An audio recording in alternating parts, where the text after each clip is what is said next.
I should move that screen, shouldn't I? God damn, it's dark in here. It's dark like Chelsea. It's dark in here, god damn it.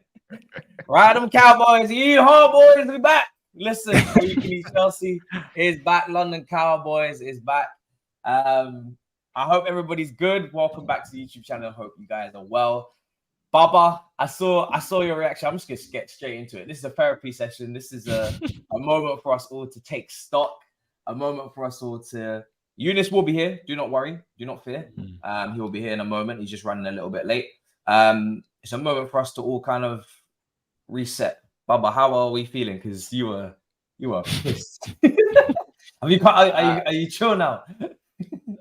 Yeah, but whenever I think about the game, I go back to that dark place where I was after the game. I felt sick. I felt betrayed. I felt sad.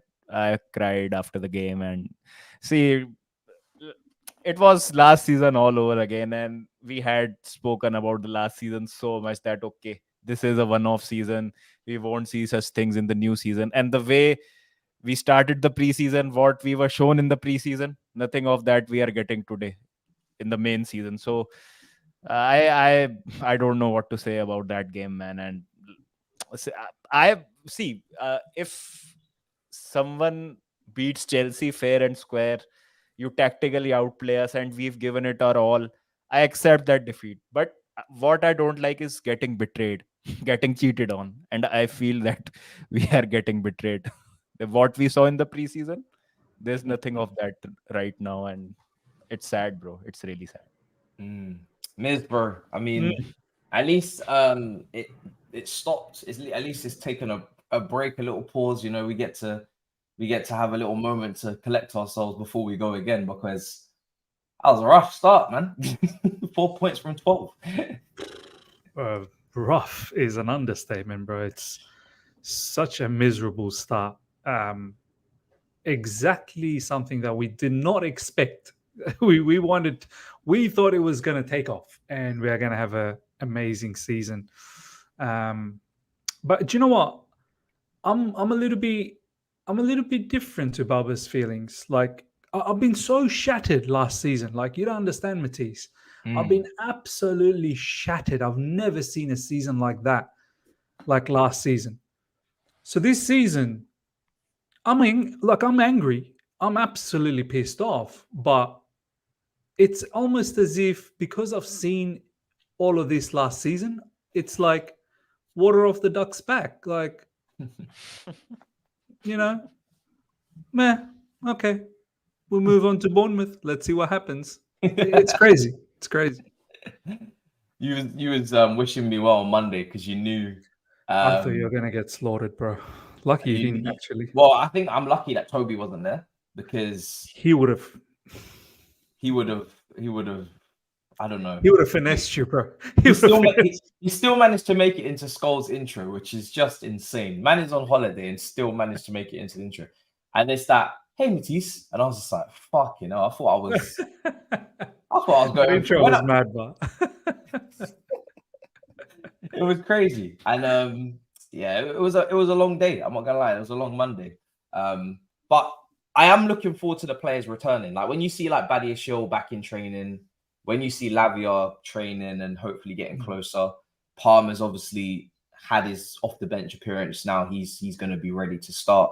It does give me some optimism, because again, it feels like there's just too many talented technical players for this to fail. Same with the manager. For me, I've been so excited for the manager to come in.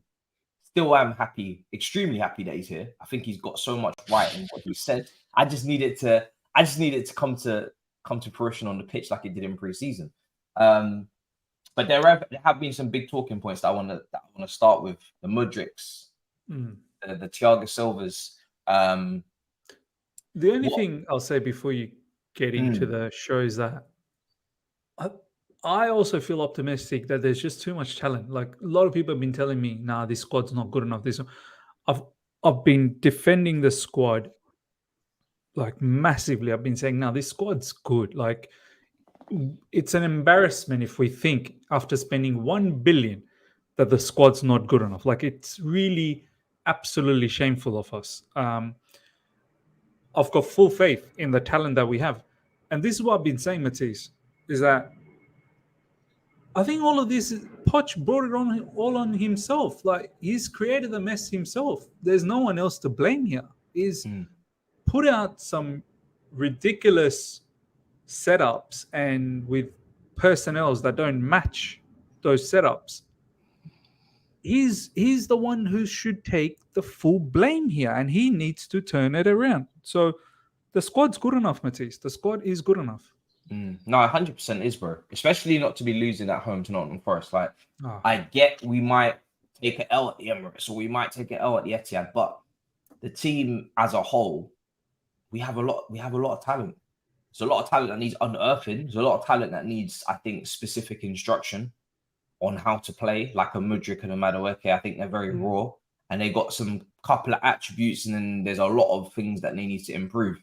But I guess there's been this overarching question as well that people have been opening up, which is a good way to start, which is, I'll start with you, Baba. Do you have any regrets on the way that we've gone about this in terms of we don't sign anybody over the age of 26, which is Matt Law apparently said we were looking at Maddison, but he was 26. Tony's 29. 27. Sorry, I don't know why we're linked with him, to be honest. If that's the policy, do you feel like we overcooked it with the average age? Because the average age of the team is like 22 or something like that. I saw, which I think is must be the lowest in the league. Yeah. If you remove Thiago Silva, it's 21 something. Right now it's 22, 23, something like that. So yeah, it's very young. It's below 23, the average age.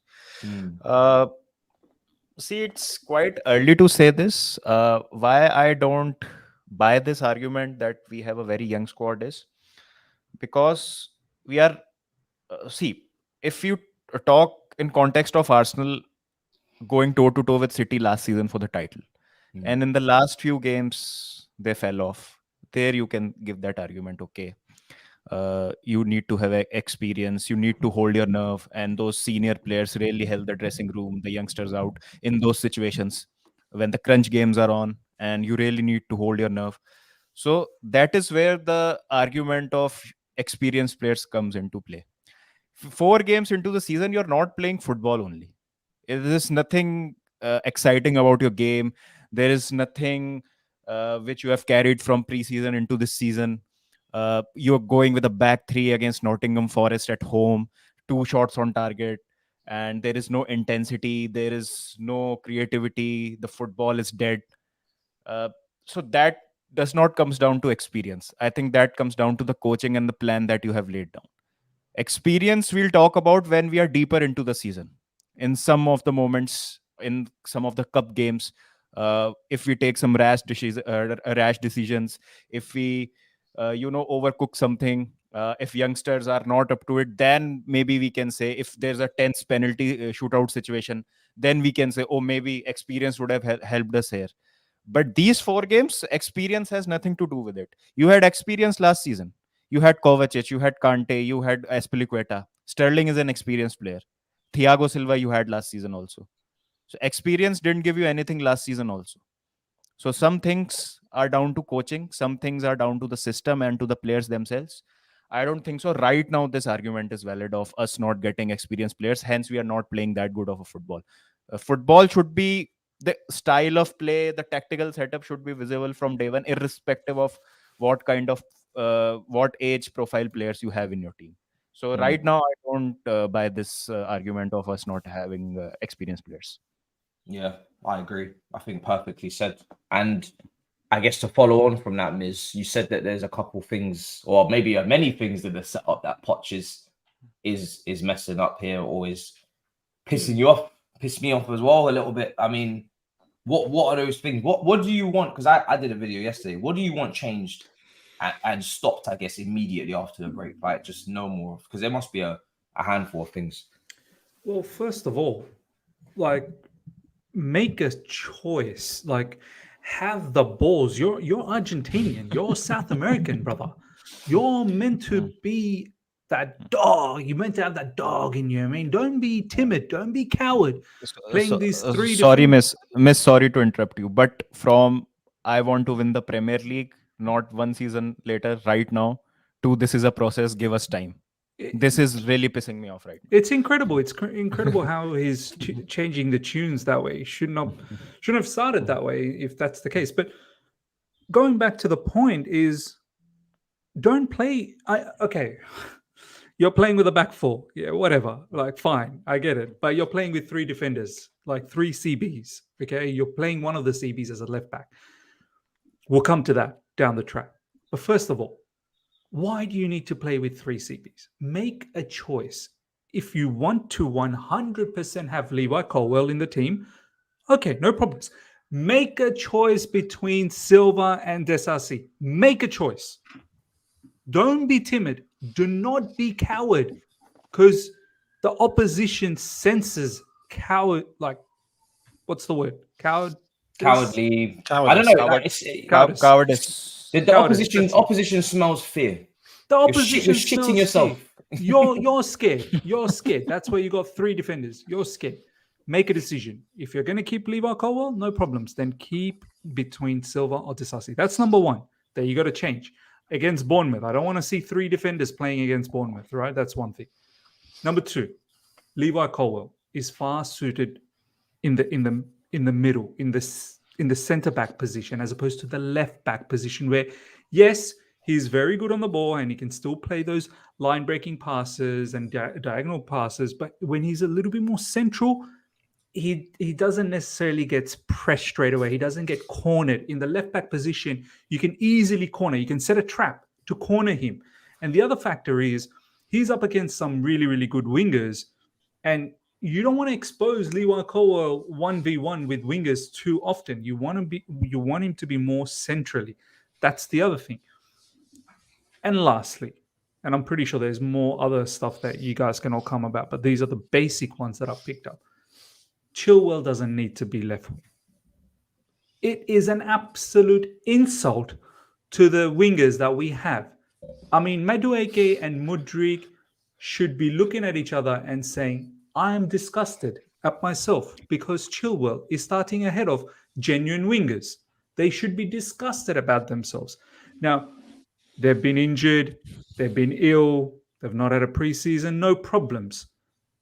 But once this international break is over, this shenanigans need to stop, because he's not a winger. A winger needs to have far more attacking attributes than what Chilwell used to have as a fullback, which is got up and down, overlap, give an option.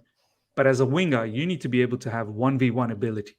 You need to have the ability to play inside the line sometimes. You need to have the ability to find key passes, not just crossing it into the box, other ways of, and you need to have the ability to link up with your forward, which Chilwell simply does not have. Yep. This is why I'm like, Ian Martin was there. Ian Martin played in that role in the preseason. Okay, and Nkunku got injured, you brought in Chukwuemeka. But once Chukwuemeka got injured, you could have slotted in Ian Martin. Why didn't you do all of this stuff? So, I see so many people that are trying to throw all these stats, but, people don't overreact, don't panic. The underlying stats show that Pochettino has coached a win. We should have won all of these games. So don't worry about the 4 points out of the 4 games. Think about what can be the possibility.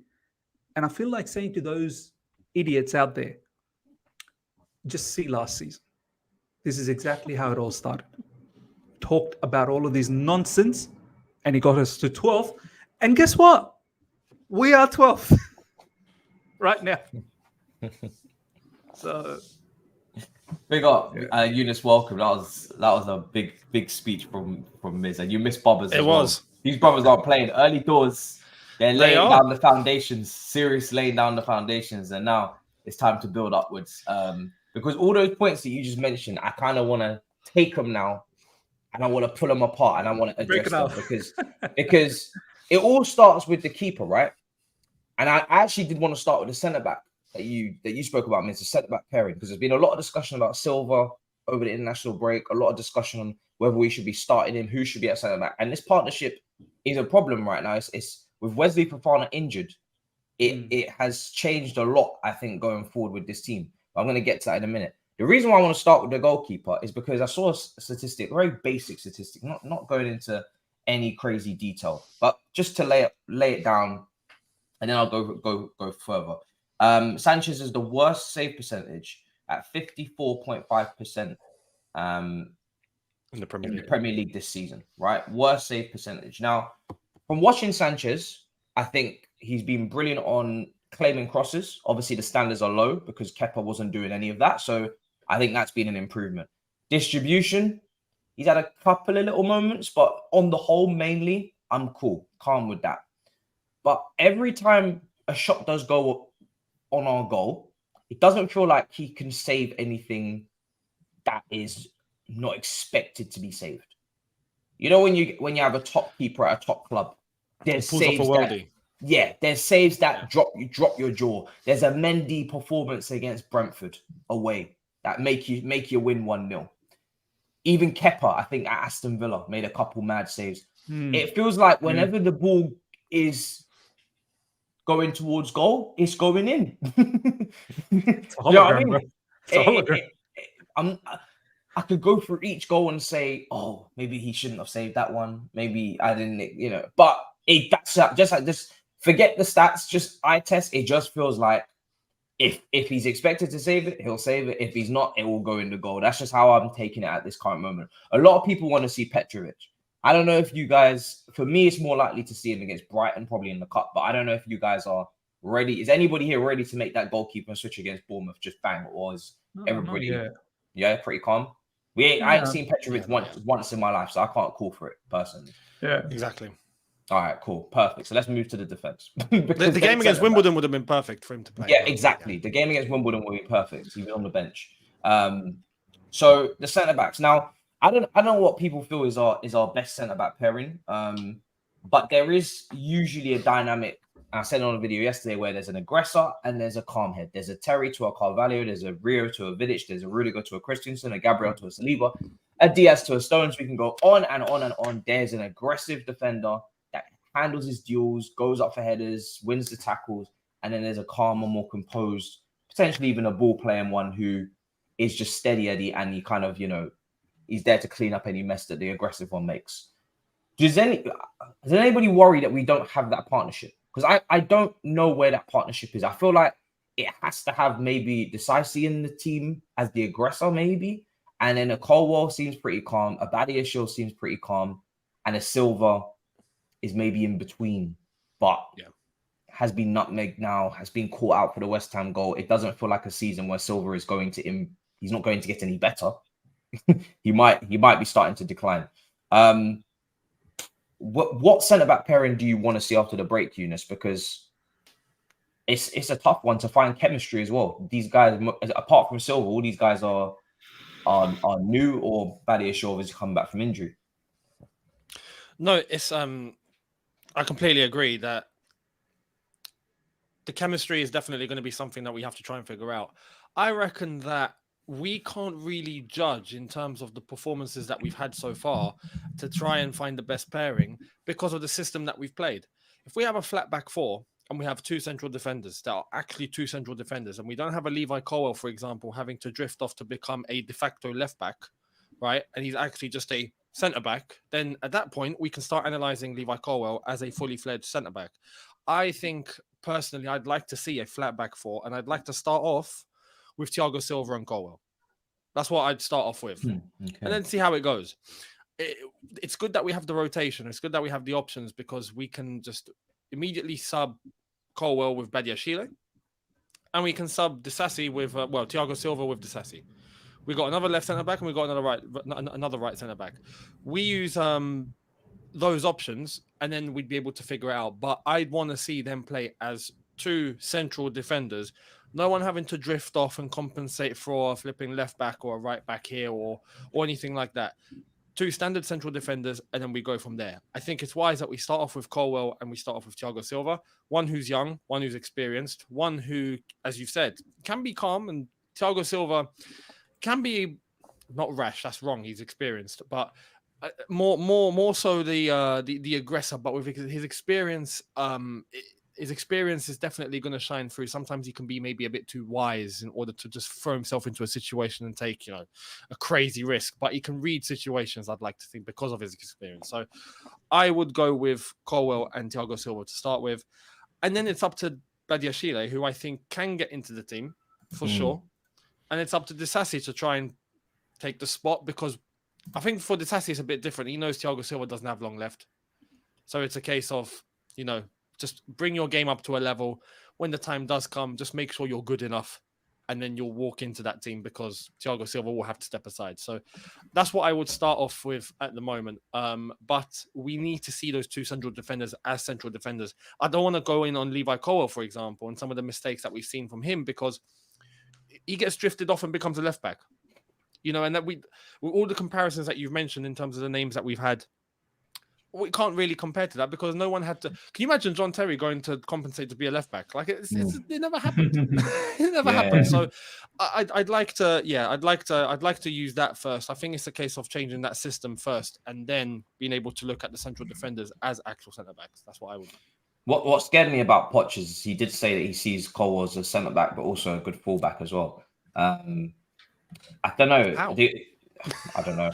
The only things I've seen from Colwill that have been issues have been physical, whether it's shoulder to shoulder with Anthony or it's the rat race for getting the ball with Elanga. He looked incredibly slow in that race on the weekend. But funnily enough, you obviously said Silva and Colwill, and the only ones that might have a hint of chemistry are Disasi and Badiashile from Monaco, because they played together. But people are saying in the comments, some people in the comments, Miz are saying, "Oh, the defense is not an issue." It is an issue, because on set pieces, in physical combat, even with 3, and we're looking at taking a centre back away, and I'm not even getting to on the ball where they're moving the ball so slowly at some next pace that is not any way assertive, any way, a purpose on a pass to say, you look at the way that Tottenham centre-backs have been moving the ball in the early part of the season. They're moving it quickly, getting it forward quickly. We've been playing it at like 2 miles per hour, taking our time. So on the ball, there is a problem there, which is maybe why one of them needs to be removed. But that means if there's one less, then there potentially needs to be more responsibility taken for the individuals that are in that 4. Who are you looking to maybe go back to at the Bournemouth game in that centre-back position? Because we can't afford to concede many goals, because we know that goal scoring is not our thing. We have to get back to being tight at the back. I'm with Younes. Like, let's go with Colwill and Silva to start things off. I know a lot of people are not happy with Silva. They want to blame him. Apparently, he's the one who we are accommodating in this team, when in essence, I think it's Chilwell that we're trying to accommodate, because either Poch doesn't rate him as a defender, that's why he's starting him, or he doesn't rate the wingers, that's why Chilwell's playing. Because if you rate him as a defender, Chilwell should be playing in defense as a fullback. So I don't really think it's Thiago Silva that we're trying to accommodate. And Thiago Silva came out this week after the match. I don't know what people are saying. It's not 3 at the back. It is a 4 at the back, where Levi Colwill is playing on the left. So it is Silva and Disasi. So look, I'd continue with Silva and Colwill and see what chemistry they can build. I think that could be what you've been saying, Matisse, that, one with the ball playing ability, which both of them have, but in this case, maybe Thiago Silva, who's a little bit more, mature and experienced, and his ball playing ability is not too bad. Obviously, in recent times, it's not looked that good. It's not been quick, but we've seen previously what Thiago Silva can do from deep. And not to say that Colwill can't ball play, he will have to, but Colwill can be that aggressor as well.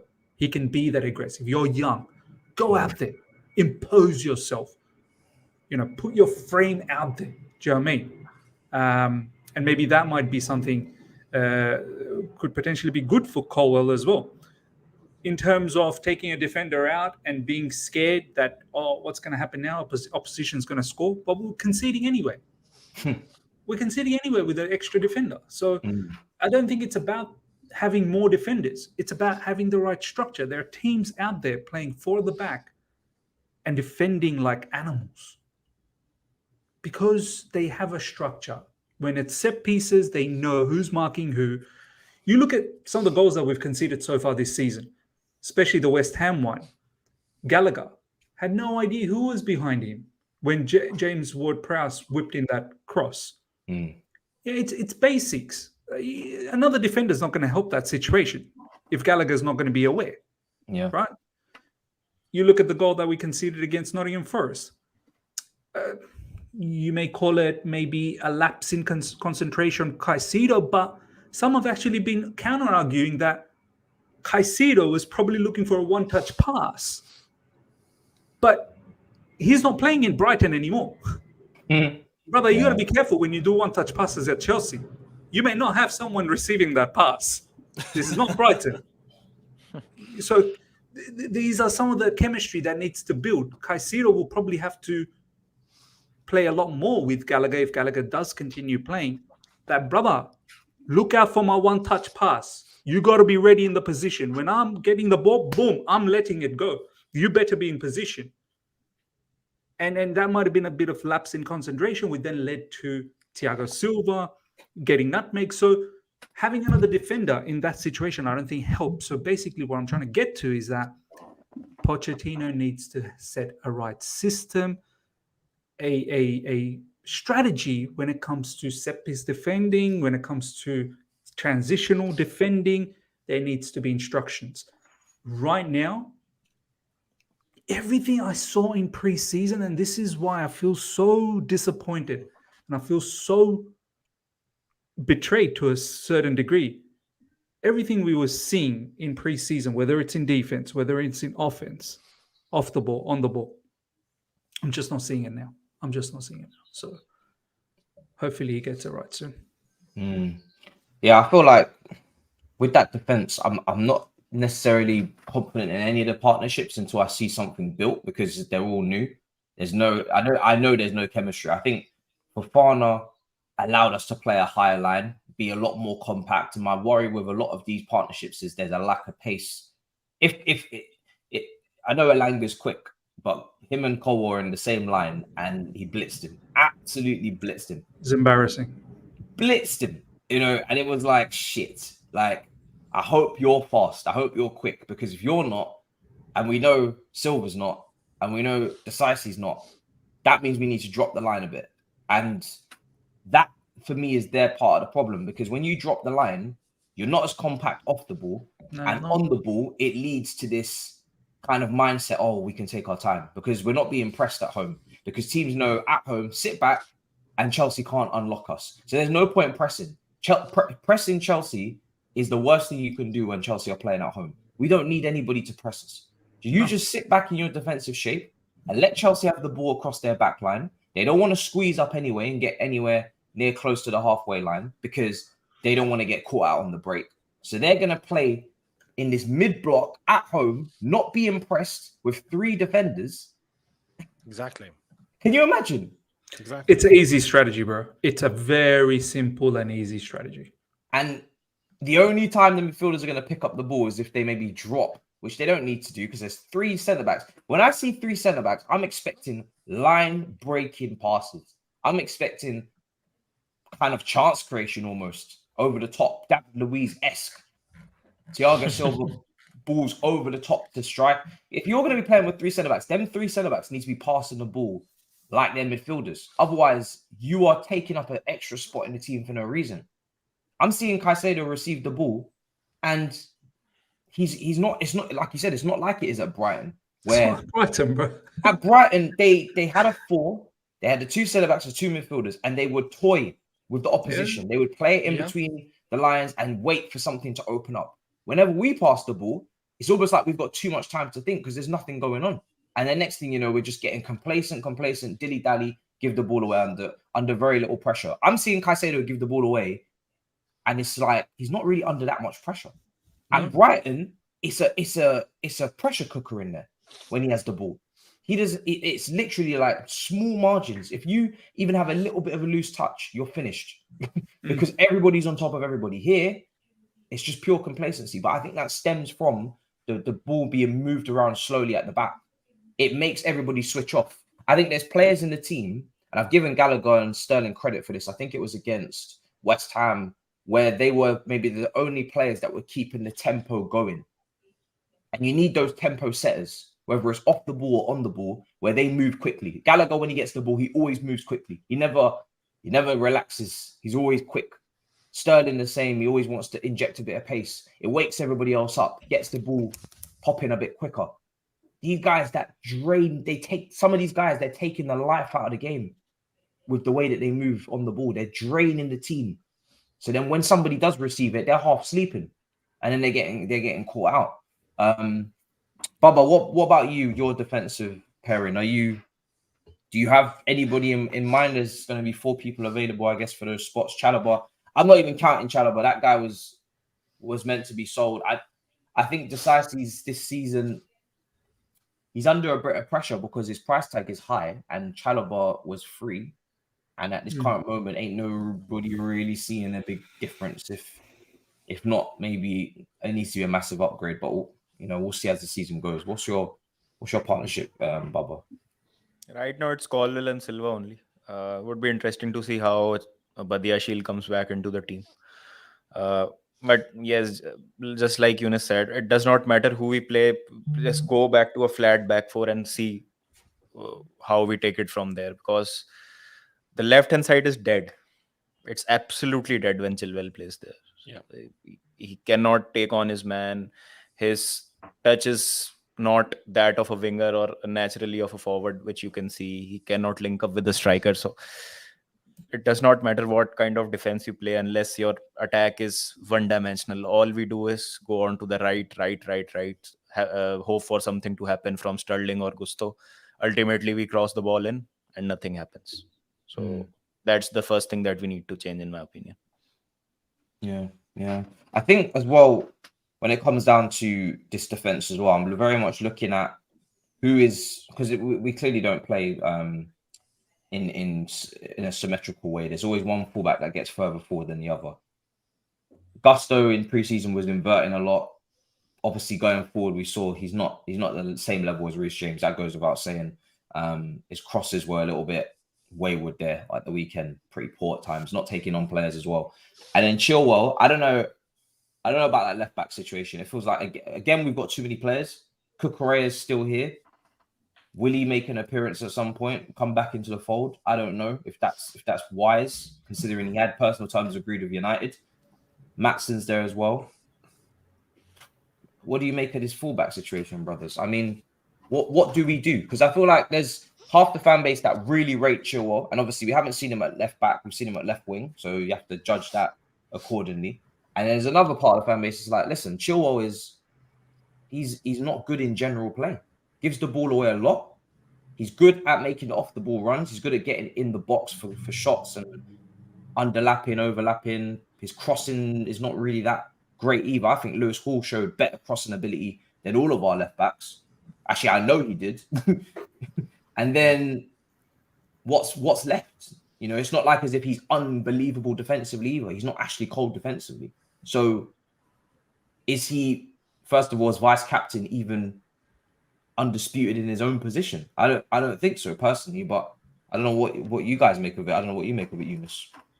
This is the thing, like with with this left back situation, the only other alternative that we have is Ian Maatsen. When you think about it, unless we actually go with Cucurella, which I think 99.9% of the fan base will go no. And with Chilwell, look, personally, I'm of the mind that I'm not against having Chilwell play. However, like I said before, I'd want to see him just as a left back. Play as a standard left back. And if we have a winger there that he can link up with and build with, and at times, obviously, there's going to be games where we can get on the overlap. We can even get on the underlap. We can have that winger maybe drift a bit back to allow Chilwell to go more forward. But in times where that winger is doing what he needs to do up top, Chilwell's got no reason to go up top. So he should have a certain area of the pitch that's covered, and that hopefully the opposition won't get themselves into because they know there's a man there and there's no space to exploit. I'd like to think that if Chilwell is just there as a standard left back, we might see some good consistent performances from him.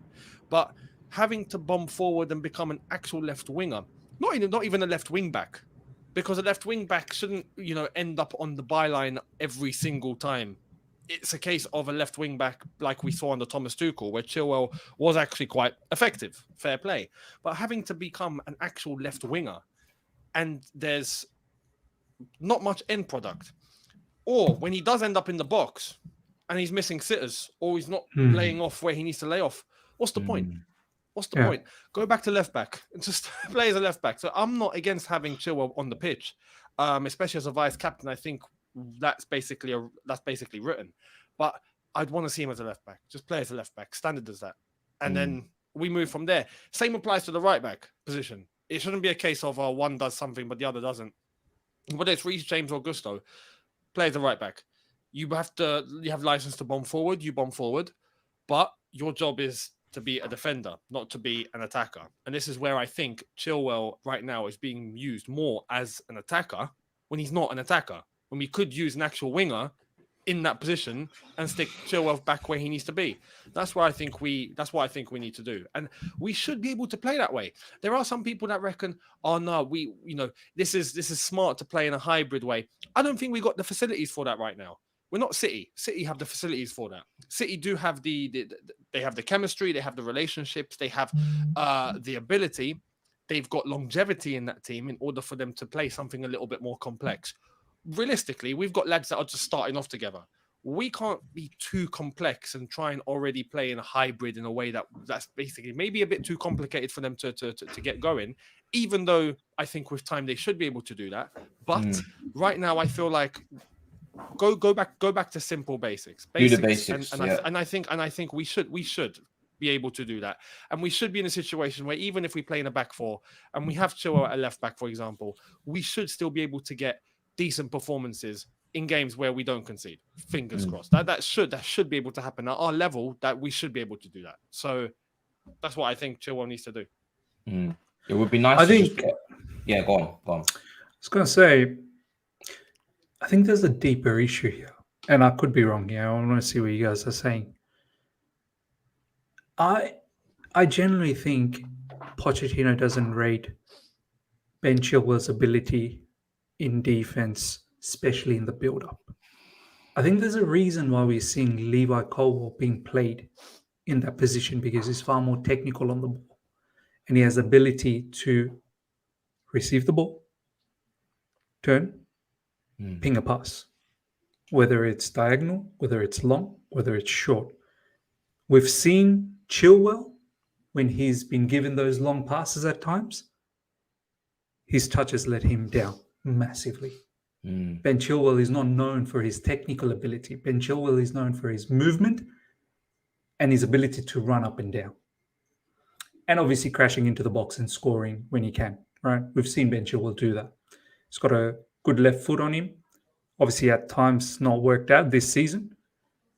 But I really think, and I personally would like to see him go back into left back just to see how it all works out in the build-up. But I feel Poch is concerned about that situation. So me sitting here and saying, obviously I don't want Chilwell to be left wing, but I'm not saying let's drop him, because as Matisse said, he's the vice captain now. And as you said as well, Younes, you drop your vice captain, like you've now made your bed, right? So he's got to somehow start. But it'll be interesting to see if this craziness continues against Bournemouth, where he continues to play as left wing. Because he can't. I honestly think Chilwell is an issue in defense. I really do think so. I think there's another caveat to that, because you mentioned that maybe it's the mistrust of having Chilwell play a little deeper as a left back, right, I think there's also having to possibly compensate for maybe, I'm going to put this out there, maybe there's mistrust in a Mudryk.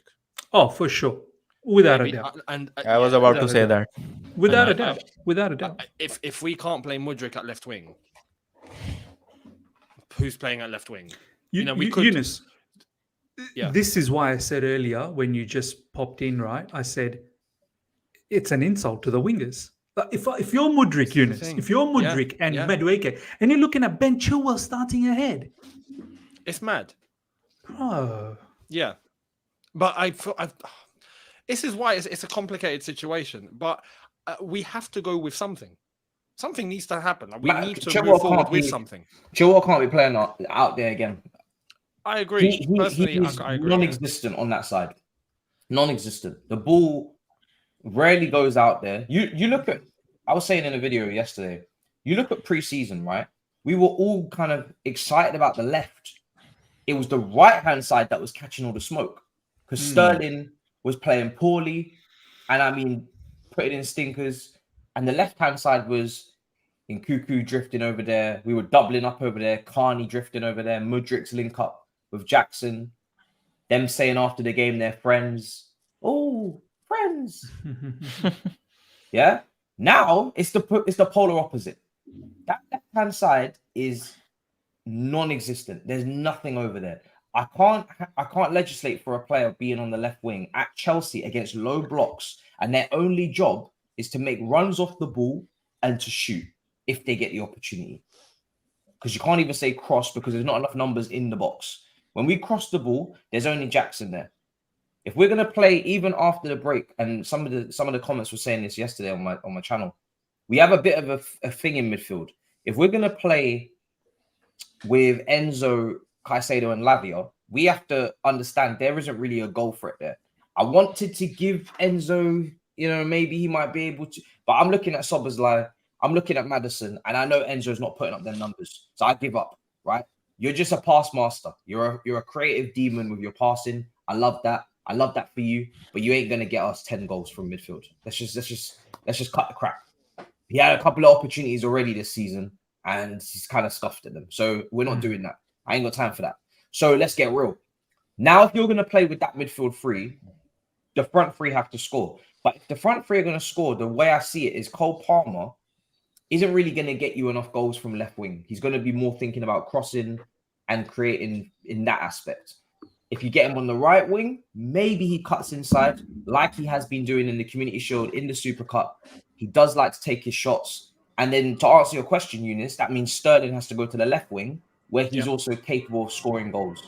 And he is capable of cutting inside as well. I think if you're going to have a striker like Jackson who's going to drop deep, who's going to dribble, who's going to link, who's going to try and be the Gabriel Jesus of the team, you need your wingers to be coming inside like Martinelli and Saka and to be taking shots.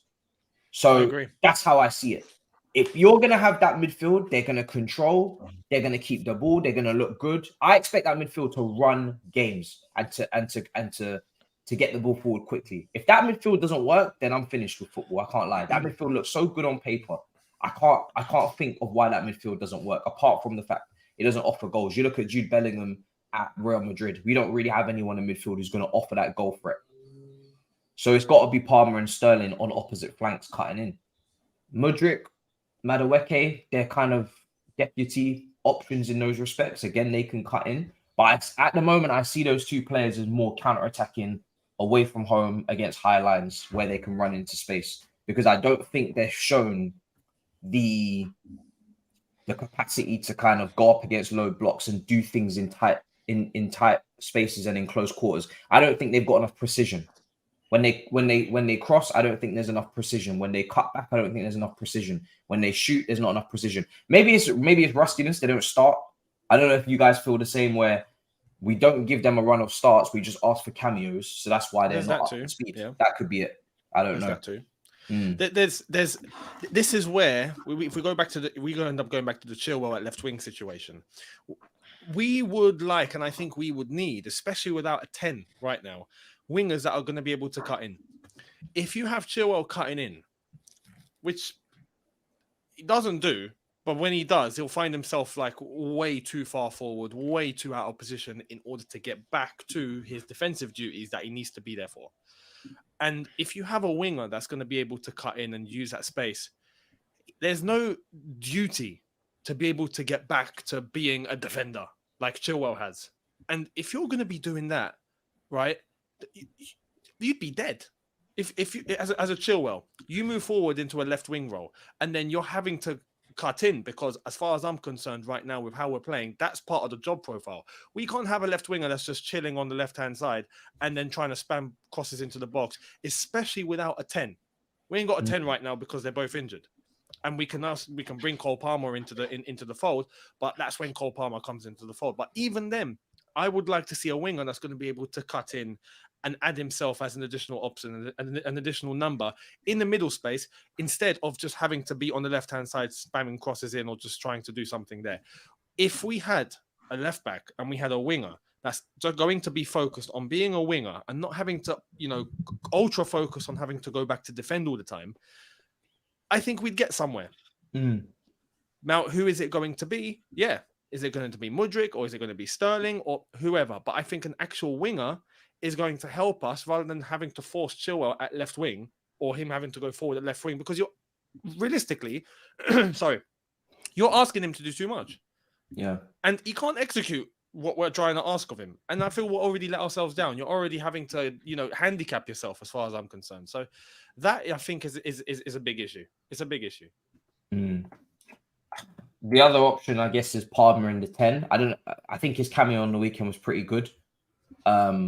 I don't know how much stock you put in Palmer to hit the ground running and almost be a key player instantly, because if he's playing in the 10, which is what a lot of people have alluded to, and then it's Sterling on the wing, Madueke, or it's Sterling on the wing, Mudryk, that's a lot of pressure early on for Palmer. And one of the things that Poch said at the beginning when he signed is, I'm not going to put him under a lot of pressure, because he's still young and he's only just come from Manchester City. He's moved down to London. I don't know if that meant before the international break or after the international break as well. But if you are playing Palmer in the 10, you're structuring the whole team around him, a player that didn't play in pre-season. It sounds easy to just plug and play. But if you're coming in and you've not played in pre-season, you've not established any chemistry. You might have actually chemistry with Sterling because you played with him at City. Maybe Lavia in the youth and in the youth teams, Madueke in the youth teams. So there's a couple players, but it's a lot of pressure to say I'm going to put you in the 10 when he's not played with the team at all. And that's where, what do we do? Because he's the only one that can play there that we have right now.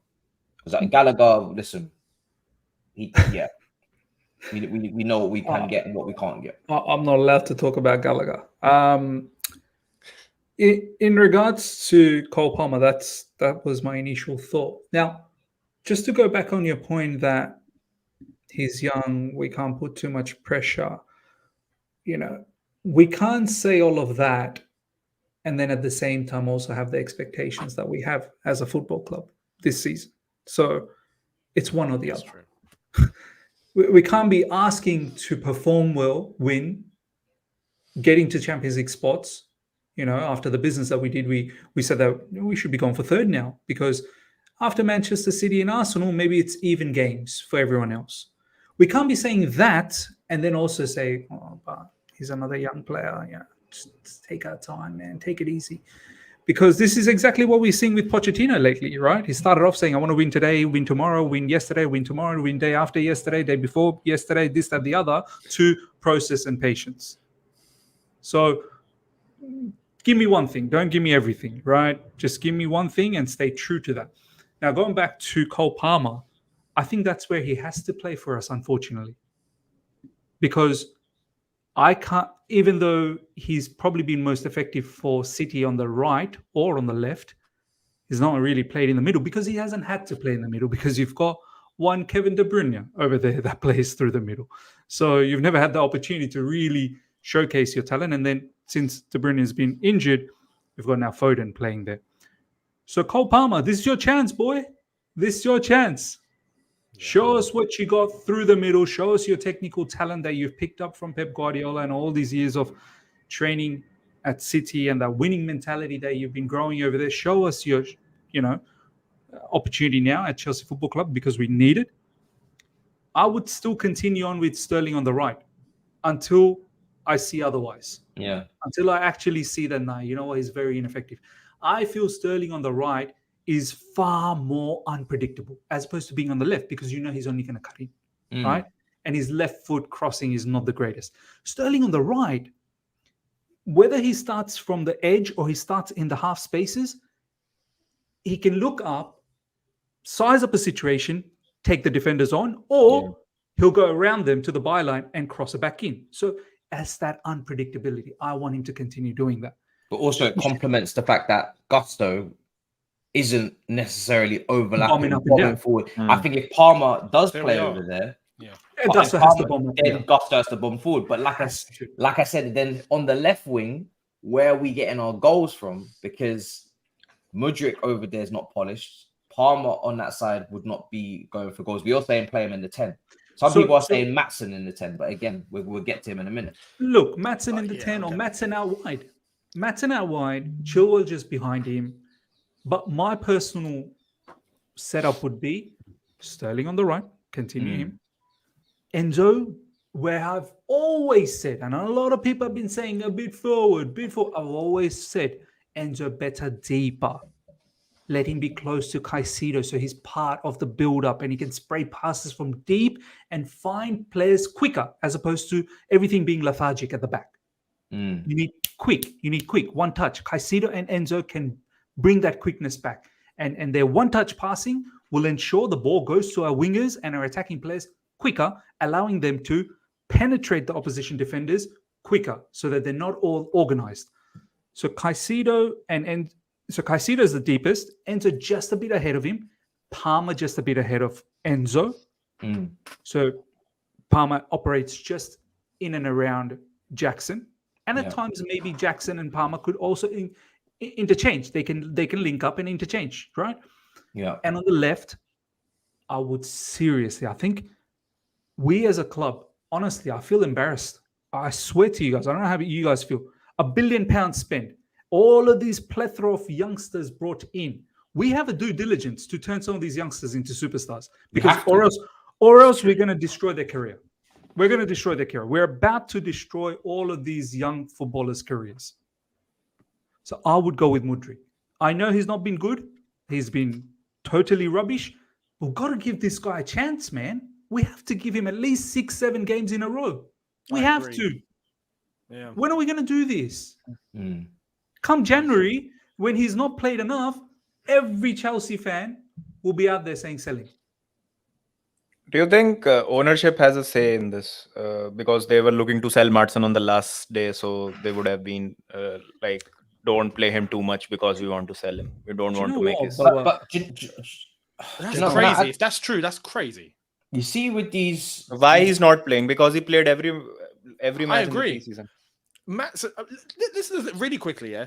When we look at preseason, it's a freaking good point.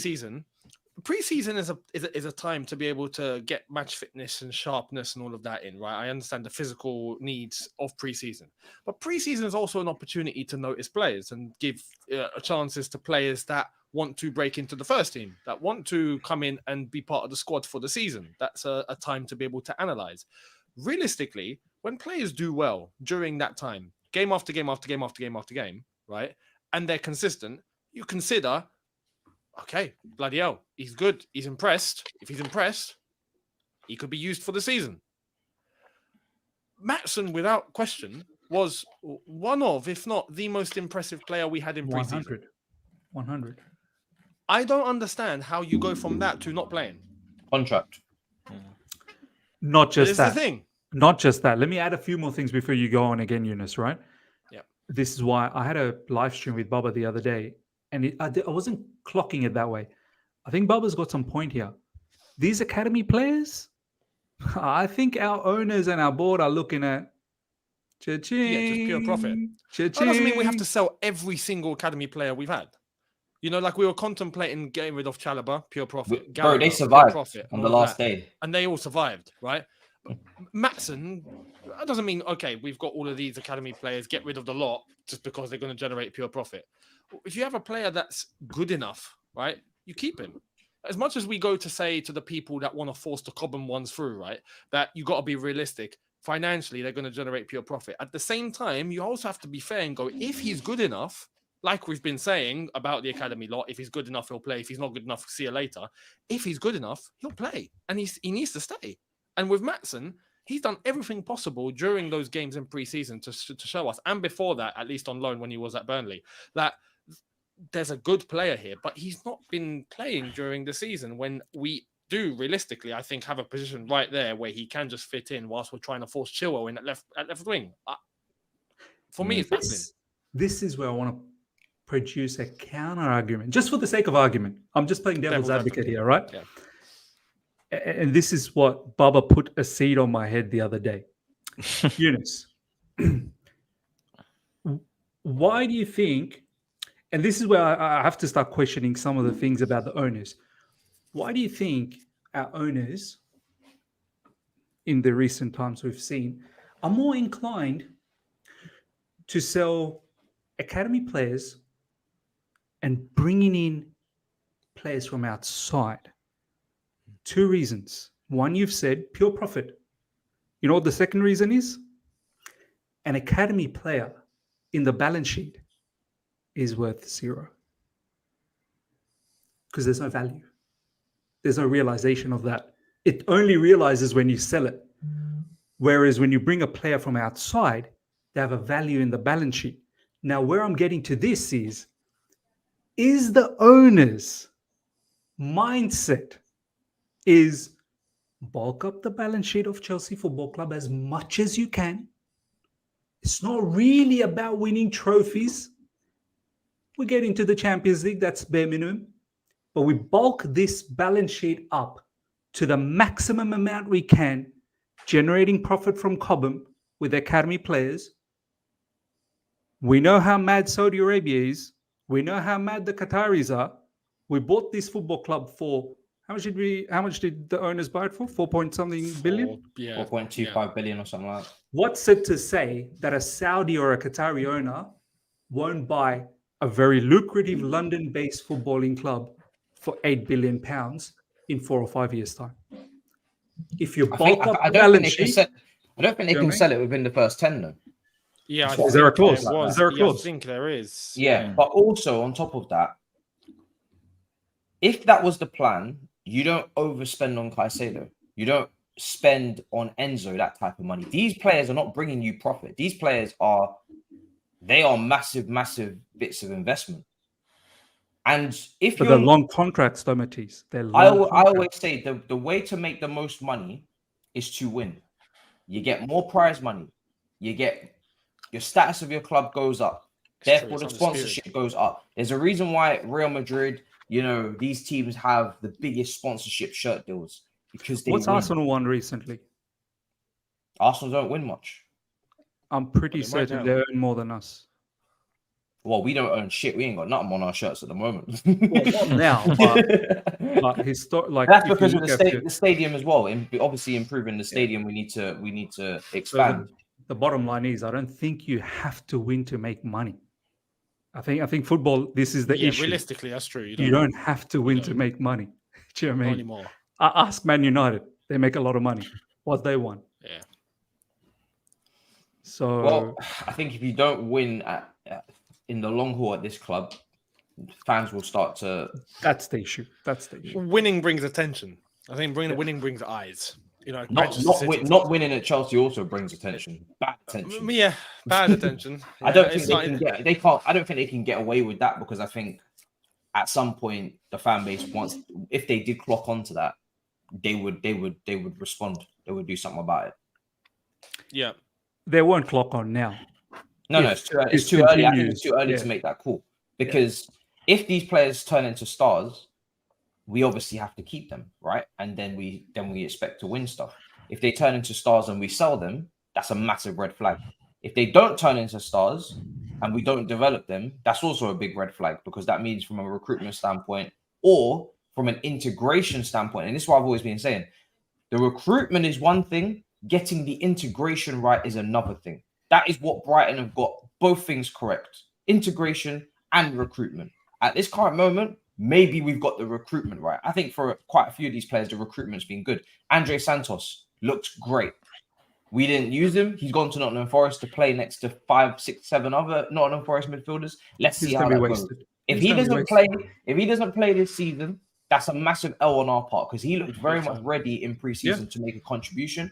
And like you said, Miz, instead of using him, we started to continue to stock in that position. He's gone to Nottingham Forest. He needs to be starting games. I expect to see minimum 20, 23 starts for him in the season. If he doesn't get those minutes, we've made a massive blunder. Similar to Angelo, Strasbourg.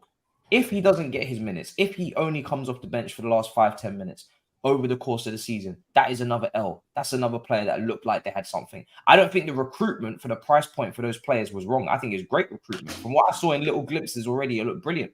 They looked like they had something. Barcelona wanted Santos, but the integration, that's a different conversation. Now, let me add something to this. That's a very interesting point, right, Matisse? Now, I don't know. No one's ever come out, Fabrizio hasn't come out and said how much loan fee we got from Santos or who's paying the wages. There's been no news about that. I've not seen. I don't know if you guys have seen that.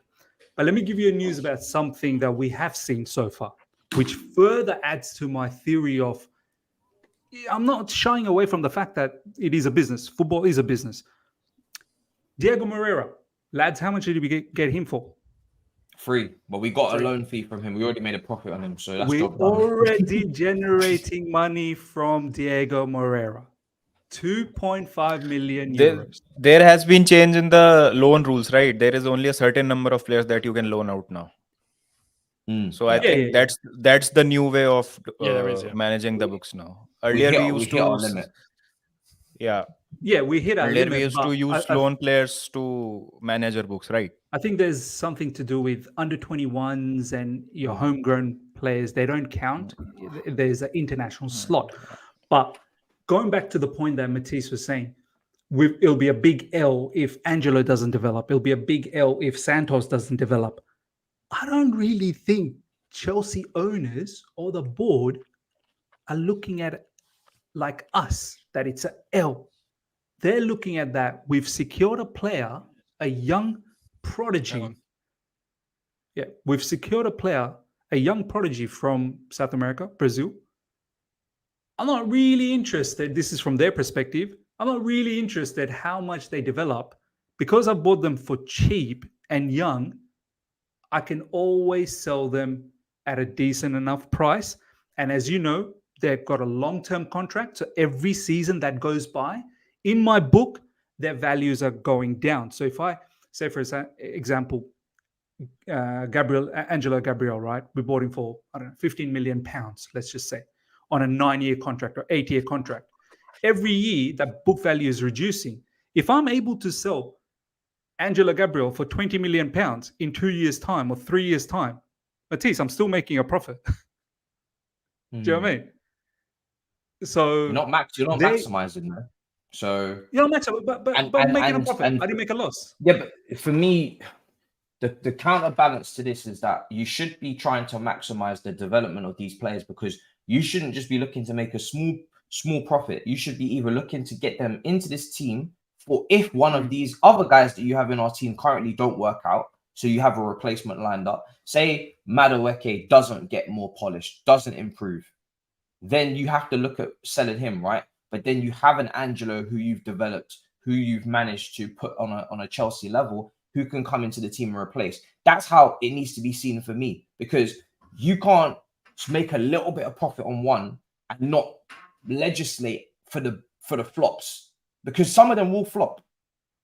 There's not going to be a situation where all of these guys make it to a level where they're all getting us a profit, or they're all getting into the team. There's going to be a couple of flops. Yeah, there's going to be a couple losses. So you have to counterbalance those losses with big profits, or with trophies, with winning, with getting back into the Champions League. And the only way you're going to do that is with players performing and by developing. So for me, I don't know. I feel like that I think that Nottingham Forest loan, and in particular that one, because I think that loan is going to tell me whether or not we know what we're doing or not with a lot of these players that we're bringing in. Oh, it's so exciting, but we don't have any space for them. But don't worry, we're going to loan them out and then we're going to bring them back. You've put them in a different environment with a different manager, with a different system, with a different plan, with a different objective for the season. You know, when Billy Gilmore went to Norwich, they're about to get relegated. So we can't really look after Billy Gilmore. We can't play Billy Gilmore because, and Norwich fans are trying to tell me Billy Gilmore's shit. Now Billy Gilmore's playing for Brighton, starting in their midfield, popping the ball left, right, and center, and looks like a top player. Chelsea fans were trying to tell me Billy Gilmore's overhyped. Billy Gilmore's no good, Matisse. Why do you rate this guy? Roy Keane was waxing lyrical for no reason. Now Billy Gilmore's playing for Brighton, doing what Caicedo did, and Caicedo's here, struggling. Do you see how shit changed real fast? You have to be able to look at the player and say it's a quality. I saw Santos and I said, that's quality. I can see quality there. So if we ruin that quality, this whole multi-club model development plan is pants. You don't take quality, ruin it, and then make small margins. That's foolishness. That's crazy. I think sending him to Nottingham Forest, you are ruining him. Nottingham Forest got 36 players in their roster. They're the mini Chelsea. He ain't playing, bro. He is not playing. I'll tell you right now. I'll be very, very surprised if Santos is playing for that football club. This is why I'm starting to think, why did you do that? You know, you could have chosen many other clubs who might have had a need for a player like Santos. You left it too late. I think it was done on the deadline day, if I'm not wrong, or a day before that. So what does it say, Baba, about the planning? There's no planning. This is why when Matisse is saying that, you know, we should look to maximize the profits, I'm starting to think, I don't think they're in the game to really maximize anything, because then we'd be operating like Brighton. Right, we'd be giving youngsters an opportunity, try and develop them, and make the most out of them. As great as Brighton have been doing, you know, it's not like Brighton's really going for titles, right? They're not going for titles. That's Brighton's model. They build up young players and they sell them for large amount of money. That's their model. Now, do we want Chelsea to do that? I don't know. But at the moment, Chelsea's... We have to get back competing for titles. Right now, we're 5 points away from Brighton. But that's the thing. Like, if we want to compete for the titles, that's not what our board and our owners have sort of indicated with some of the signings. But with Enzo and Caicedo, with that amount, they have outlined. You know what I'm saying? They have. Yeah. For me, you can't spend 250 odd million on a midfield and not want to win trophies. That just doesn't make any sense to me. You have to. But then Cole Palmer, that's not a name that none of us thought about, right? I'm not disrespecting the player. He's a good player. That's not the name that we thought about. And now we're in this... saying that he might want some experience. He will never seem to get that. If this is the policy, I don't know if this is the policy just for right now, because for me, you can't keep adding young player on top of young player. I've said this before. It literally will ruin the young players you've purchased. Yeah. If you keep adding young player on top of young player, they're going to cancel each other out. And we can do the whole, obviously, let the best one win, or let the best man win, or whatever. But that should be complemented with great experience. Not any old experience, but with great experience. With players that have been there and done it, that provide those lessons to be learned, etc. But if we're not going to do that and we're just going to keep stockpiling the young players, and the policy is always going to be under 25s, then Poch is never going to get the experience that he asked for in the presses, which is... Do you see what I'm saying, Matisse? Yeah, like, it's a bit of a mixed message. Like, are we going for title or are we not? Like, I don't understand it. I don't think we're going for it now, but we have to be going for it in 2-3 years' time. And because of how much we've spent, I think probably 2. Do you know what I mean? I think we don't get the luxury of saying that we're going to take our time with this. I think we do have to get a move on. I want to see big progression season after season. But, you know, there's a lot of players on long-term contracts that expire in 2030. And every single signing we make, they all get that same long-term contract. At some point, you're going to have a squad full of these contracts. And I've said it before, when contracts are running out, it can be a blessing, because if a contract is running down, you have a decision to make. Do you keep? Do you sell? And we clocked with a lot of the contracts running out, whether it's Mount, Pulisic, Hudson-Odoi, whoever it is, we said, you know what? There's a certain amount we might pay a player, and some of them we don't actually feel like it's worth renewing. So it's an opportunity to cut your losses and say, actually, it's time to go. We can't do that with these contracts. We can't say to Mudryk in 2-3 years' time, you know what, we didn't develop you, but you signed a 5-year contract, you got 2 years left. Let's start talking about an exit plan. Let's start talking about you moving on now, because this is something we don't have that luxury. They have to work out minimum bringing a profit, or they have to be good enough to play for us, because they are on long contracts. And when contracts run down, it presents an opportunity. But we don't have that opportunity anymore because they're all long term. Even Sterling's contracted until like 2027, I think. Yeah, he's on a fairly He signed a 5-year deal. He signed a 5-year deal, right? So everybody's contracts are long. So everybody must play some sort of part. No, And especially the big hitters as well, especially the ones that cost 62 million, rising to 88. And directors of football talking about Ballon d'Ors. Just give it. I don't want to preempt that Martial shit, but sounds like a whole lot. I don't want no waffling. That better be good shit that they sold. You know what I mean? Don't come waffling about Ballon d'Ors. I don't want to hear that. I want to see in the next couple of years that. So yeah, man, it's an interesting one. But 100%. Bubba, I want to ask you about the striker situation, because I mean we've got a couple of people kicking off like Iceman talking about, you know, I think we've created the most big chances in the league with 11. We've missed the most big chances in the league. I think it was 11 as well, ironically enough. What do you see for this striker situation? Are you still pretty calm with what? Are you happy with what we've done, or did you want something different to the layout we've got right now? I think I don't want to add any more players in the team right now. I think we have done a lot of recruitment. What we've got, is it sufficient? Time will tell. The early signs are good, but I really, lost my bearings when Jackson missed that chance. I think there is no excuse for a striker to be missing those kind of chances. So he needs to work on his finishing, and if it works out till January for us, then we would have an option. We would have the perspective of going after Ivan Toney if we want to or not, or going after an experienced striker if we really want to. Broha is still yet to be integrated into the team, so I would like to see what he brings to this team. I like Jackson, his hold up play, his link up, everything is good. But if you're not scoring goals, then what's the point of you being a striker, right? And if you're missing those clear cut chances. So I think we need to give some time to Jackson and to a lot of players for that matter. But particularly if we are talking about the striker situations, I think I don't want to see any more players being recruited for that specific role. I think right now we have enough with Jackson and Broha as our main strikers also. I think we can do what we are looking to achieve this season. So let's hope for the best. And I think he's not a bad player. It's just that he's rushing in his decisions, and the decision making needs to be better. And I think that's coachable. I don't think so. It is something that only an experienced striker can do better. Yeah. I've got a lot of faith in Jackson still. I know a lot of people are coming up with their memes and their names and their taglines, but for me, I'm very much all in on that one. Super chat here, man. I'm gonna give you a pass on our feud between Poch for today. You did good for taking the banter from rivals. Phil, the loss was on your Poch. You know what's so funny, Miz? He's my Poch now.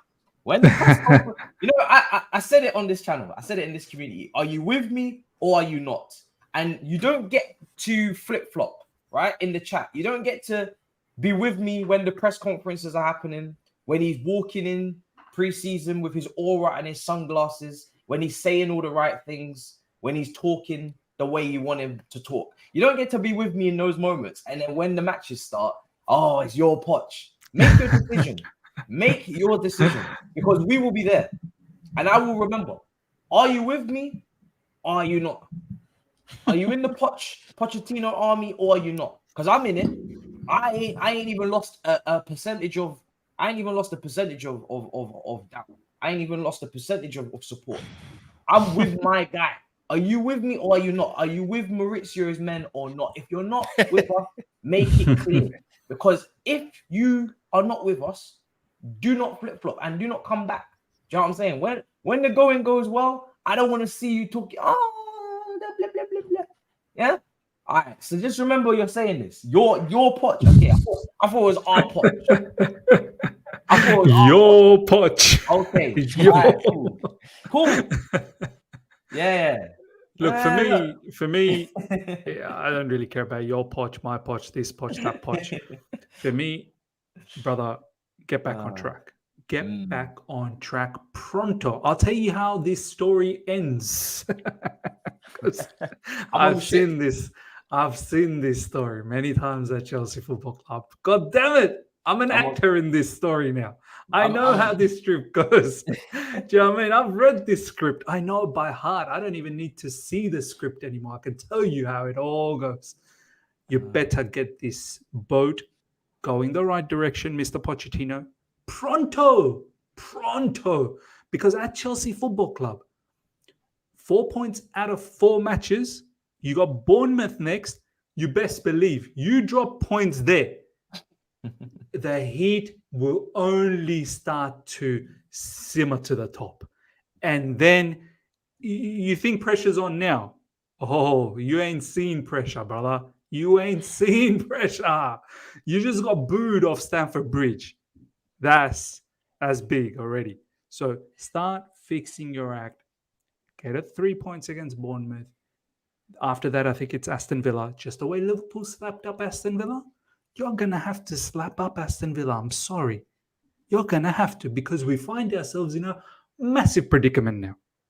We've got objections to be, achieved. And that ain't going to happen if we keep dropping points. Mm-hmm. And then after Aston Villa, you wait and see the fixtures that's lined up for you. Every week, big hitters after big hitters after big hitters. So Pochettino, I don't know about your Pochettino, my Pochettino, I don't know. I'm not in that business. I'm in the business of 3 points. Pronto. This brother's not in any business. He said, Poch out, he's not good enough, not proper Chelsea the game. Straight up. Mudryk needs to start and be given specific instructions, not subbing him on for 10 minutes against a low block and saying, go express yourself. Seen a few people say this. It's interesting because there's 2 ways to do this, right? There is the way that we've spoken about, which is to start him and to give him the minutes and to get his feet wet and make those partnerships and make those mistakes. And then there's the other side of it, which is if he's playing consistently and he's not playing well because we have to wait 7 games. So are you prepared? And I'm going to ask you as a Chelsea fan in the chat, are you prepared to see 5 piss-poor games from Mudryk where he may miss chances? And this is where we must win, but we also must play Mudryk, or we must play this player, we must play that player. Are you winning without Mudryk? Right. My question is that. No, without playing Mudryk, are you winning? Then we're not, but I'm of the opinion that Sterling and Palmer are more polished. So those are my starting wingers if I'm playing 2 wingers like that. If I'm playing Palmer in the 10, then it's Mudryk versus Madueke. And I always see shouts for Mudryk to start, not for Madueke. I think they're both the same level. I've said it from the moment they were signed. There is no difference between either of them apart from the price tag, apart from the pressure, apart from the rival banter. No one talks about Madueke. No one cares if he flops or not because he didn't post Arsenal on Instagram. He didn't post butt cheeks. He didn't get in trouble with the gym goers. I don't give a damn about any of that. I'm looking at 2 players that are raw, that have ability to take people on or to go past players, have pace, can't finish, don't have the final product, don't have the end ball. They're both in the same court. I don't look at Mudryk and think, we need to. I don't care. I think they're both from the same. They're both 30 million, 35 million potential players. Like they're 35 million valuation wingers with the potential to be something. That's what they are. For me, But if you Palmer, don't, yeah, but go I on. think if you don't start Mudrik, you are not going to give him any kind of confidence whatsoever. And I think he desperately needs confidence. There was a stat I was reading that he's played 18 games so far. He's had 18 appearances, and the average appearance duration is 12.9 minutes, 12 minutes 54 seconds. So if a player is playing 13 minutes of football per game, you cannot expect him to do any kind of service to you, to be honest. So I think he needs to start at least 5 to 6 games, and then maybe we can make a fair assessment of where he's at as a footballer, or if signing him was a mistake. Or but at least give him 5 proper games. At least give him some games in which he plays the whole 90 minutes. There were people in this fan base who were willing to defend Mason Mount when he was dropping stinkers after stinkers while playing the whole of 90 minutes, and he was given n number of games in a row. And they are not willing to give Mudrik 5 games, and they are already making their judgment. They are already making their assessment. He's not even played one game in which he's featured for the whole of 90 minutes. So how can you be so judgmental of a player who's not been given a proper chance to shine, a proper chance to prove himself? So I don't get this hypocrisy. Because he's not from your academy, so he's being treated differently, and the player who's from your academy gets that special treatment. So I don't get this. A I, Chelsea player is a Chelsea player. Does not matter where he's come from. I would actually give both Mudrik and Madueke, proper opportunities. Like at times, take Sterling off, 70th whatever minute, I don't think we can and afford to. We need points, bro. We must win. We must win, but we must win with these people as well. Like we cannot just not have them feature one bit. Like they're part of the squad. We need them to be able to help us out. Now, if we can't afford to give Mudrik an opportunity to, and it all depends on the formation. So if we go with a 4-3-3, then it's difficult. Then I completely hear you that Cole Palmer needs to play on the left or on the right, whatever the case is. But if we go to a 4-2-3-1, that's two which slots. I think we should, because I'm not really sure whether Romeo Lavia is going to be absolutely ready to go rock and roll straight after the international break. He may be, but if we do play 4-2-3-1, then Mudrik or Madueke needs to be getting, or maybe both of them getting one start, and then the other one comes off the bench. If one impresses, then that one start. Like there needs to be some competition. We cannot have Chilwell there. And then there's a question on Martson as well. Martson sticking around. So what is your duty on Martson? So these are all healthy competition for Pochettino to work through. Yeah. But if Pochettino continues to play Ben Chilwell, then these conversations are all invalid. There's no Ben Chilwell left wing. I won't. As part of Maurizio's men, we won't stand for it. We'll have a conversation. They can't run. We'll protest. We can't. We will be there. They can't run. They can't run. There will be no more Ben Chilwell at left back, like left wing. I was as angry as everybody else was when he didn't take him off at the start. I said in the starting 11, I knew he was going to be there. So I just already mentally prepared my followers. I said, listen, guys, in the preview, I'm telling you now, I don't want him there. I would even play Matson if it had to be a go-between left back to left wing. There's your go-between, right? Matson. But, because Mudrik just come back from injury, Madueke's never played on the left for us, and Sterling's cooking on the right. Palmer's just signed. So I'm going to put the context in that there might not be anybody actually ready to start in that position right now. So there's Matson. Matson is your hybrid left back / he's played in advanced areas. Agreed. But it was more at half time. We're 0-0. We're not doing what we need to be doing. We're not playing great. Now take him off. Now that you've had the starting 11, experienced vice captain, you've played that game. Take him off now. Or put him back at left back and take off a centre back because we need to win the game. When he didn't change anything at half time and he just sent out the same team and then there was nothing, no response, and then we've conceded and now all the attackers come on, I said, you're moving like a fool. So for me, after the international, there is no excuse because all of those factors I've mentioned about Mudrik just coming back from injury, Palmer signing on deadline day, Madueke's never played left wing. There's no now two of those things you have literally right at your disposal. Mudrik is fit, Palmer is literally available. So there's Palmer's no not in England duties, is he? under 21s. I'm not sure, I haven't actually checked the under 21s. I just saw the senior team. But yeah, for me, there's just no excuse now. And it's like you in preseason, you weren't playing Shaw at left wing. So let's not do it now. The left side, everybody was happy with. There was connections. Jackson always pulls off to that side as well. So we was creating chances because Jackson was pulling off. And he was linking up 1-2s, little give and goes, and we would get into the box, and then we were creating opportunities. That's all gone, and that's why I don't judge Jackson too heavily, because everything that Jackson has known has been taken from him. He knew about Nkuku in the 10, running beyond him. He knew about Martin as well. He knew about Carney. Yeah, all these people have been taken from him, and Martin as well. Martin was linking up with him good, and if you remember that goal, Mudryk and him, bro. Every friend that he made on his first day at school, they all didn't come in the next day. Imagine you make 4 friends. You go to school on your first day, you don't know anybody. You've moved to a new city, a new town. On your first day, you strike gold. You make 4 fucking friends. Mudryk, Matson, Nkuku, and Carney. 4 friends. Sterling, you don't even talk to that brother because he's dropping stinkers on the right wing. And on the second day of school, they all called in 4 friends are all gone. And suddenly it's Benny Blanco, and Raheem, the Dream, who both speaking that good English, but they're not. That's not where the chemistry struck. Come on, man, it's not fair. So, for me, when it comes to Jackson, I just can't hear it. I can't hear it. I really can't. I know he missed a big chance and he should have scored it. People said Angelo didn't die for this.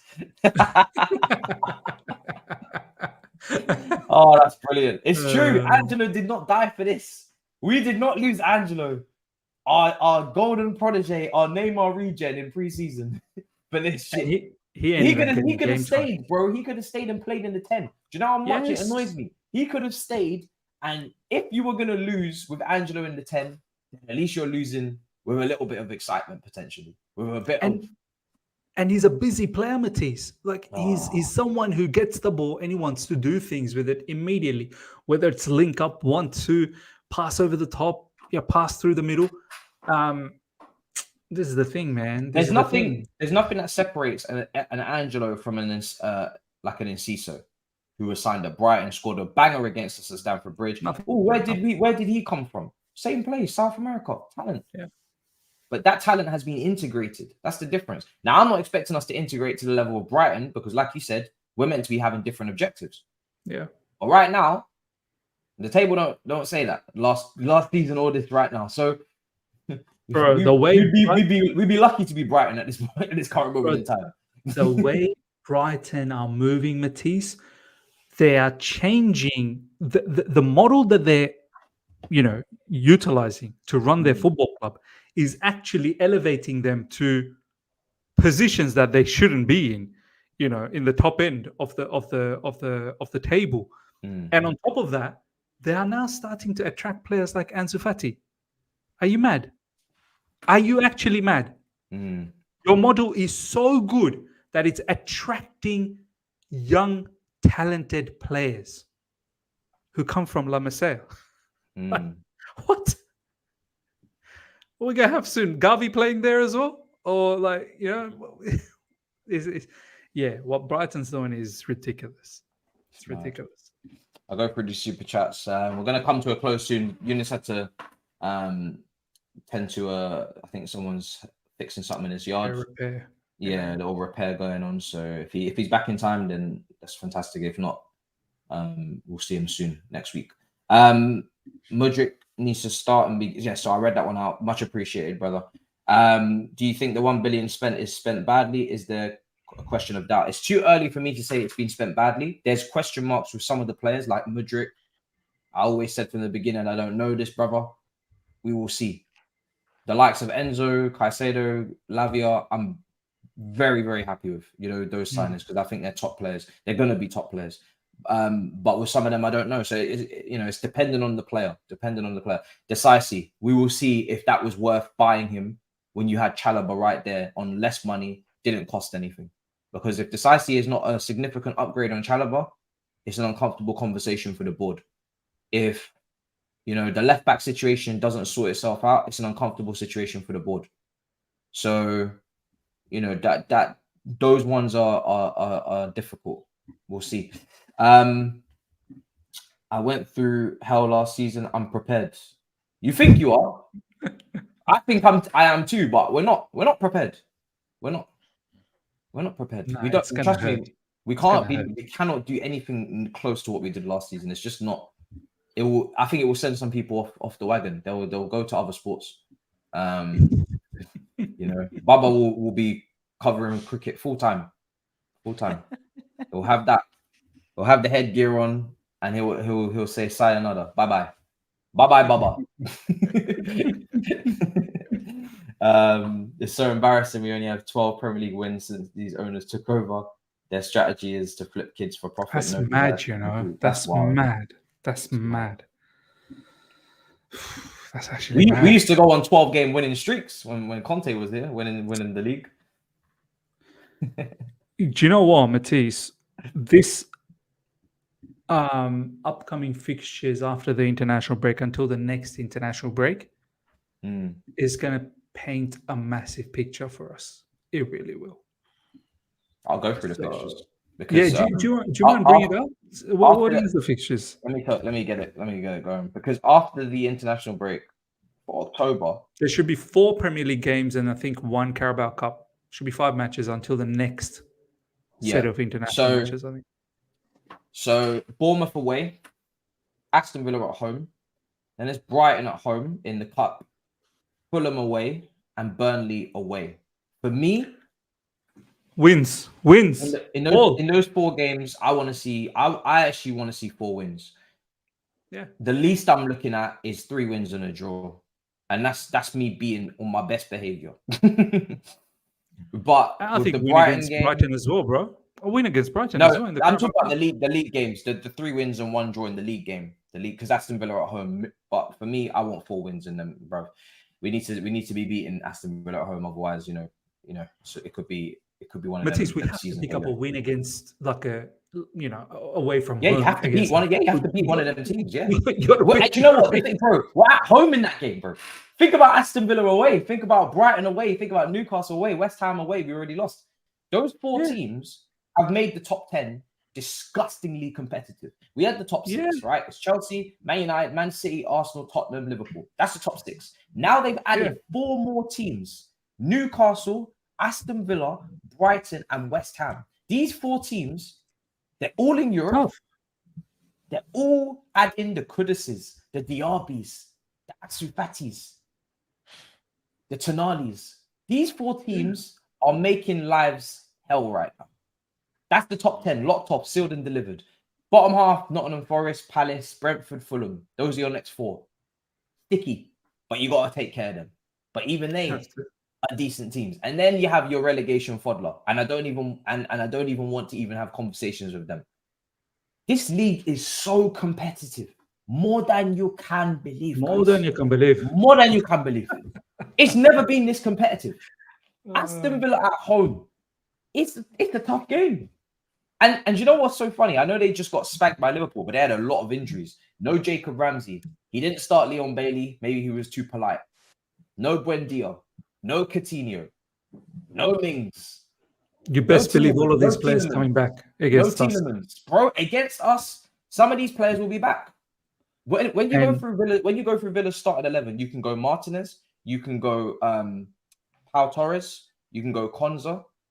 Then you've got your fullbacks, Lucas Digne, who we were actually linked with a couple of years ago. Do you remember Lucas Digne? Yeah. Matty Cash. Catch. So the defense is okay, right? I think Pau Torres might suffer a little bit. Then you got Douglas Luiz. Then you got McGinn. But Kamara, they press. Jacob Ramsey, Diaby, Bailey, Watkins are fine. Yeah. Bro. Also Diaby. Nah, it ain't easy. But I don't care. It's 3 points. But I don't care. I do not care. I am not going to sit here and be scared. Because if that's the case, this guy just give me 12th already. Just give me 12th already then. Yeah, exactly. If that's the case. Yeah. Lost Diego Carlos in the match as well. Yeah. The way I'm looking at it, Matisse, the fixtures you've set out, including the cup game against Brighton. It's 5 wins. I'm sorry. It's 5 wins. Yeah. Because of the abysmal start we've had, Yeah. it cannot be any other way.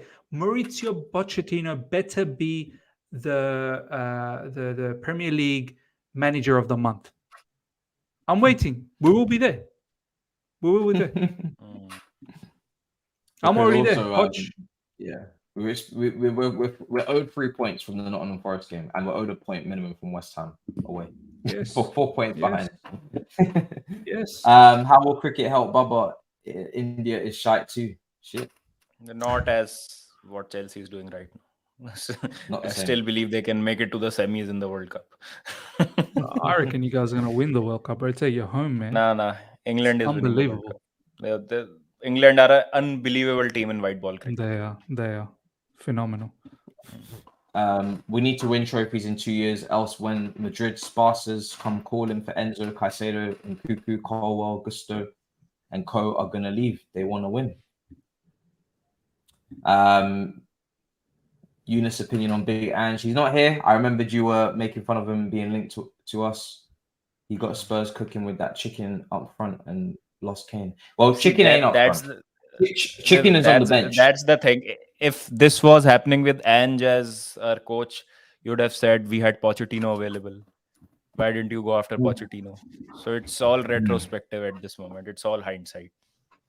So it does Chicken's not cooking up front. Chicken's on the bench, and Son is cooking up front, and Chicken is on the bench. So, and rightly so, because Chicken is not.